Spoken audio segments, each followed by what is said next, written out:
Welcome back to all of you. My name is Hina और आज की इस वीडियो में हम बात करने वाले हैं नोन योर कंपनी के बारे में, जो पर्सनल सेलिंग एंड सेल्समैनशिप का एक टॉपिक है जो आसानी से बीबीए और बीकॉम की बुक में आपको मिल जाएगा। ये एक ऐसा क्वेश्चन है जिसको सब छोड़ देते हैं, लेकिन पेपर में right short note on known your company ऐसा करके क्वेश्चन पूछ लिया जाता है और ये भी वेटेज कैरी करता है, लेकिन सब इसको हल्के में लेकर छोड़ देते हैं। आज हम इसी टॉपिक के ऊपर बात करेंगे, known your company. Known your company, जब एक ऑर्गेनाइजेशन के अंदर सेल्समैन आता है तो वो बहुत अच्छी तरह से वेल वर्स्ड, मतलब अच्छी तरह से वाकिफ होना, उसे अच्छी तरह से सब कुछ पता होना चाहिए, उसके पास भरपूर नॉलेज होनी चाहिए अपनी ऑर्गेनाइजेशन के बारे में।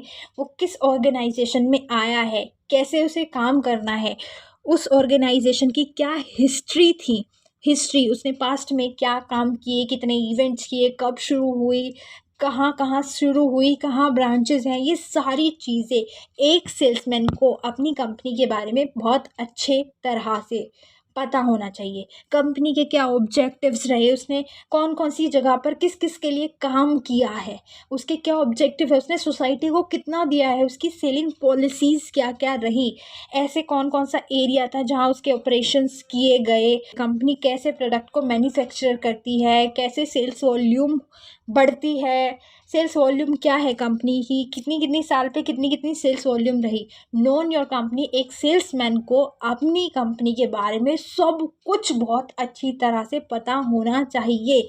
वो उसके पास डिटेल नॉलेज होनी चाहिए, ताकि अगर कोई भी क्वेश्चन एराइज हो तो उसका आंसर उसके पास हो। ठीक है, अब ये ऐसा होना क्यों चाहिए, क्यों उसके पास नॉलेज होनी चाहिए? जब भी वो कहीं जाए या फिर वो कंपनी के लिए काम कर रहा है, एक सेल्समैन, आपको तो पता ही है कि वो कंपनी का रिप्रेजेंटेटिव होता है, कंपनी को रिप्रेजेंट कर रहा होता है। तो जब वो उसकी गुडविल बना रहा होता है, एक सेल्स पर्सन के हाथ में होता है कंपनी की गुडविल बनाना, क्योंकि वो कंपनी को रिप्रेजेंट करता है अपने प्रोडक्ट को। जब भी जिस भी एरिया में वो बेचने जाएगा तो वो कंपनी को रिप्रेजेंट करेगा। तो जब उसके पास पूरी डिटेल नॉलेज है ना, तो कहीं पे भी मार नहीं खाएगा। उसके अंदर एक सेंस ऑफ प्राइड होगा, injecting a sense of pride. जब ये सारी नॉलेज वो अपनी कंपनी के बारे में जानता होगा तो उसके पास एक अपने ऊपर प्राउड करने वाली चीज़ होगी। अगर कोई भी कस्टमर है, कोई भी बायर है, वो कुछ भी पूछ लेता है तो वो हकलाएगा नहीं, वो हेजिटेट नहीं होगा। ठीक है, उसके पास आंसर पहले से ही मौजूद होंगे। वो बहुत, उसके पास ना एंथुजियाज्म और कॉन्फिडेंस डेवलप हो जाएगा। जब उसको सब चीज़ आती होगी ना, तो ये सारी चीज़ें उसके पास होंगी। पेपर में आप गए हो, पेपर देने गए हो, ठीक है, आपने बस सिर्फ बुक के 2 चैप्टर पढ़ेंगे तो क्या आपके पास कॉन्फिडेंस होगा पास होने का? लेकिन जहाँ पर एक बंदे ने पूरी बुक बहुत अच्छे से कंप्लीट की है तो उसके पास एक अलग ही लेवल का कॉन्फिडेंस होगा। वो कहेगा मैं तो पास हो ही जाऊँगा। इससे क्या होगा? कॉन्फिडेंस तो एक सेल्समैन के पास होगा ही होगा। उसके रिलेशन भी मेंटेन होंगे, किसके साथ? बायर्स के साथ। बायर्स को वो अच्छी तरह से हैंडल कर पाएगा। जो भी बायर का क्वेश्चन होगा, जो भी बायर जानना चाहता होगा, ठीक है, कोई भी क्वेश्चन अराइज कर दे एकदम से, तो सेल्समैन का कॉन्फिडेंस हिलना नहीं चाहिए। उसके अंदर एक सेंस ऑफ प्राइड होनी चाहिए। उसके पास ये सारी चीज़ पता होनी चाहिए कि हाँ, हमारी कंपनी यहाँ से इतना काम कर रही है और कैसे काम कर रही है, सब कुछ पता होना चाहिए उसके।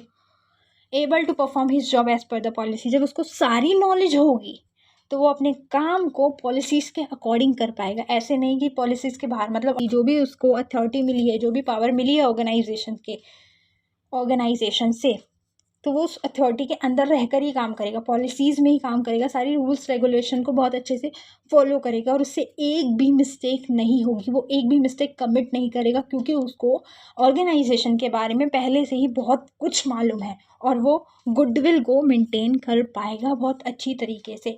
तो इन सारे बेनिफिट के चलते उसे अपनी कंपनी के बारे में डिटेल नॉलेज होनी चाहिए। अगर वो एक अच्छा सेल्समैन कहलाना चाहता है, अगर बनना चाहता है उसके योग्य, तो उसे अपनी कंपनी के बारे में वेल वर्स्ड नॉलेज होनी चाहिए। ठीक है, और एक सेल्समैन को क्या, प्रोडक्ट की नॉलेज भी बहुत अच्छे से होनी चाहिए। कहीं पे भी कोई भी डिटेल उससे पूछ ली जाए, कस्टमर के द्वारा, बायर्स के द्वारा, कुछ भी पूछ लिया जाए, जब उसके पास प्रोडक्ट की बहुत अच्छी नॉलेज होगी तो वो बहुत अच्छे से अपने कस्टमर्स को हैंडल कर पाएगा, उन्हें समझा पाएगा।